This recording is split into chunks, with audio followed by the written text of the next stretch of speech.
প্রিয় দর্শক, আসসালামু আলাইকুম। আপনারা সবাই কেমন আছেন? আশা করছি আপনারা সবাই ভালো আছেন। আজকে আপনাদের মাঝে আরও একটি নতুন ভিডিও নিয়ে আমরা হাজির হয়েছি।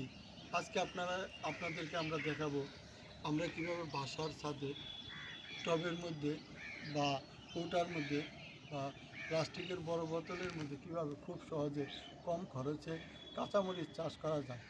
এবং আমাদের এই ভিডিওটি যদি আপনারা শেষ পর্যন্ত দেখেন তাহলে চাইলে আপনারাও সারা বছরই কাঁচামরিচ চাষ করতে পারবেন খুব সহজে। আপনাদেরকে দেখাবো, এই দেখেন আমাদের গাছটিতে কী পরিমাণ কাঁচামরিচ এসেছে। আপনারা দেখেন কাঁচামরিচগুলো কিন্তু অনেক বড় হয়ে যাচ্ছে। এখন ছোট অবস্থায় আছে, বড় হয়ে গেলে কিন্তু দেখেন আরও অনেক ফুলও এসেছে নতুন। এই যে আরও অনেক কাঁচামরিচ এই দেখতে পাচ্ছেন নতুন ফুল ফুটেছে। এই গাছটিতে কিন্তু অনেক কাঁচামরিচ এবং নতুন ফুল এসেছে। দেখেন অনেকগুলো ডাল। আমরা কিন্তু প্রথমে পুরাতন একটি বড় প্লাস্টিকের কৌটার উপরের অংশ ফেলে দিয়ে তারপর ভিতরে মাটি, শুকনো পচা গোবর সার সব কিছু মিশিয়ে দেওয়ার পরে আমরা ছোট্ট একটি কাঁচামরিচের চারা রোপণ করেছিলাম। এই চারাটি কিন্তু এখন বড় হয়ে গেছে। এই চারাটি আপনারা দেখতে পাচ্ছেন এবং এই গাছটিতে কিন্তু অনেক কাঁচামরিচ এসেছে।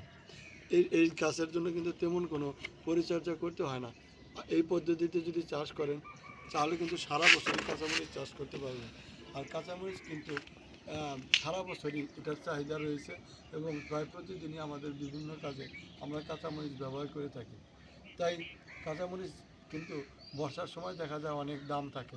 সেই ক্ষেত্রে আমরা যদি নিজেরা সবাই এইভাবে অল্প জায়গায় খুব কম খরচে সহজেই কাঁচামরিচ চাষ করি তাহলে সারা বছরই আমাদের নিজেদের কাঁচামরিচের চাহিদা পূরণ করে চাইলে আমরা বেশি করে উৎপাদন করলে আমরা বাজারে নিয়ে বিক্রি করতেও পারবো।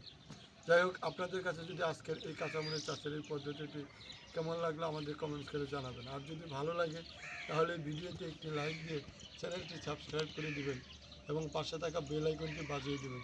সবাই ভালো থাকবেন। আবারও দেখা হবে আপনাদের সাথে নতুন কোনো ভিডিও নিয়ে। ধন্যবাদ। আসসালামু আলাইকুম।